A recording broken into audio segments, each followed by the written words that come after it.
அன்பு நட்புகளுக்கு இனிய வணக்கம். இன்றைய திரிகடுகமும் என் பொருளும் செய்யுள் எண் 44.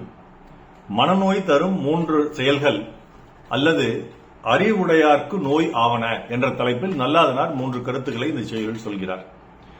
விருந்து இன்றி உண்ட பகலும் திருந்து இழையார் புல்ல புடைபெயரார் கங்குலும் இல்லார்க்கு ஒன்று ஈயாது ஒளிந்து அகன்ற காலையும் இம்மூன்றும் நோயே உரன் உடையார்க்கு. அறிவுடையவர் அல்லது நெஞ்சத்தில் உரமுடையவருக்கு நோயாக வருவோன யாவை.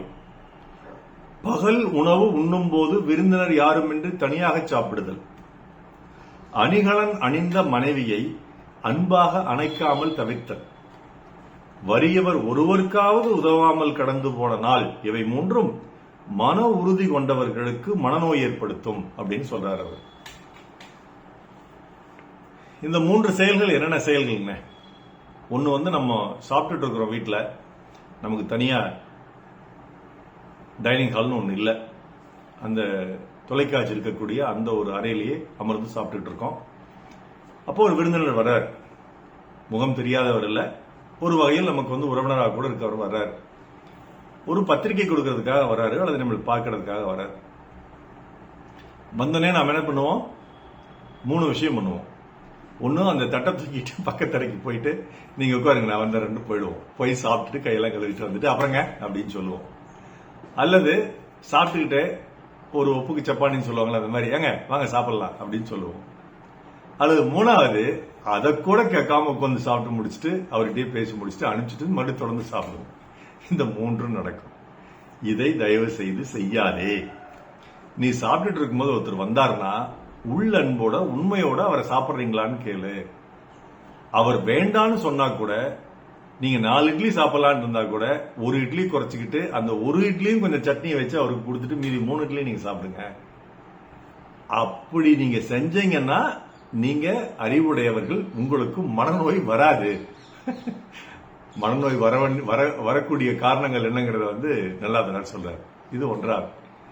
2வது என்னன்னா, இல்லற வாழ்க்கையில் ஈடுபடும் பொழுது கணவன் மனைவி இருவரும் பகலில் ஏதாவது ஒரு பிரச்சனையில ஊடல் கொண்டு விடுகிறார்கள், இரவில் சென்று படுக்கிறார்கள். மனைவி எப்படியாவது கணவனை சமாதானப்படுத்த வேண்டும் என்ற நோக்கத்தில் ஒப்பனையெல்லாம் செய்து கொண்டு அணிகளால் எல்லாம் அணிந்து கொண்டு பக்கத்தில் படுக்கிறார். கணவன் அந்த பகல் இருக்கிற கோபத்தை நினைவில் வச்சுக்கிட்டு திரும்பி படுத்துக்கிறான், அவளை தொடர்றது கூட இல்லை.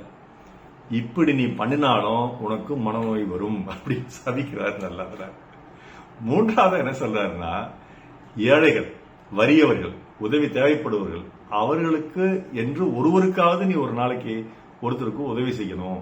அப்படி செய்யாம ஒரு பொருள் வீணாக ஒரு பொழுது கழிஞ்சதுன்னா, ஒரு பகல் பொழுது ஒரு நாள் முழுவதும் கழிஞ்சதுன்னா அப்பவும் உனக்கு மனநோய் வரும் அப்படிங்கிறாரு. எதுக்காக இந்த மனநோய் வரும்னு சொல்றாருன்னா, அறிவுடைய மன உறுதியுடையவர்கள் தான் இந்த 3 செய்யாமட்டா அதை பத்தி நினைச்சுக்கிட்டே இருப்பாங்க.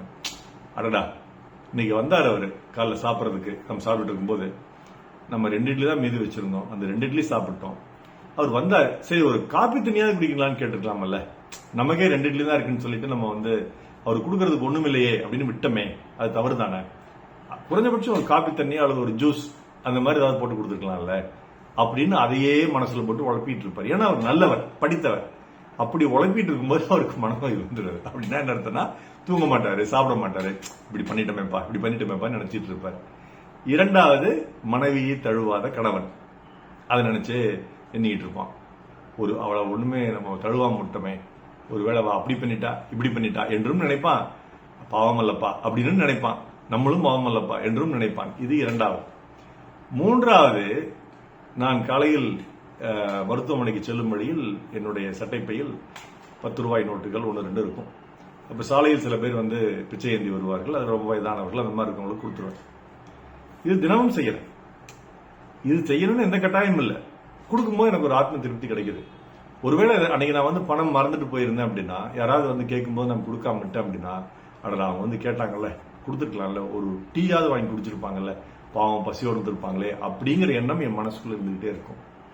அது எனக்கு கொஞ்ச நேரம் தூக்கத்தை தடைப்படுத்தும், திருப்பி வரும் அந்த எண்ணம். அதை தாங்க நல்லாதான் சொல்றாரு. இந்த 3 நீ தொடர்ந்து செய். நீ நெஞ்சுரம் கொண்டு நிரம்பப்படுத்தி நல்லவனாக இருக்கு. நீ படிக்காதவன் நல்லவன் இல்லைன்னா இது பிரச்சனையே இல்லை, அவன் எல்லாத்தையும் அப்படி தட்டிட்டு போயிட்டே இருப்பாங்க, அது பிரச்சனை இல்லை. நீ நன்கு படித்தவனாக நல்லவனாக இருக்கும் பொழுது இந்த மூன்றும் நீ செய்யாவிட்டால் உனக்கு நிச்சயமாக தூக்கம் வராது, உனக்கு நோய் வரும், மனநோய் வரும் என்று நல்லாசினார் சொல்றார். அந்த மூன்று என்ன? வீட்டிற்கு விருந்தினர் வரும்போது அவர்களுக்கு கொடுக்காமல் நான் உண்ணுவதும், மனைவியை தழுவாமல் கழிந்த இரவும், வறியவர்க்கு உதவாமல் சென்ற பகலும், நன்கு படித்த மன உறுதி கொண்ட மனிதருக்கு மனநோயை தரும் என்று நல்லாசினார் சொல்றார். மீண்டும் செய்யும். விருந்தின்றி உண்ட பகலும், திருந்து இழையார் உள்ள புடைபெயரா கங்குலும், எல்லாருக்கு ஒன்று ஈயாது ஒழிந்தகன்ற காலையும், இம்மூன்றும் நோயே உரன் உடையாக்கு. நான் சிறக்க நற்றமிழ் வாழ்த்துகள். மருத்துவர் ராமசெல்வரங்கம், ரிஷினத்திரலையா, விழியக்கடமை, சேலம், கள்ளக்குறிச்சி, அரூர், ஈரோடு, இணையவளையம் நாளோடு நன்றி. டாக்டர் செல்வரங்கம் குரல் யூடியூப் சேனல் ஷேர் பண்ணுங்க, லைக் பண்ணுங்க, கமெண்ட் பண்ணுங்க, சப்ஸ்கிரைப் பண்ணுங்க. வணக்கம்.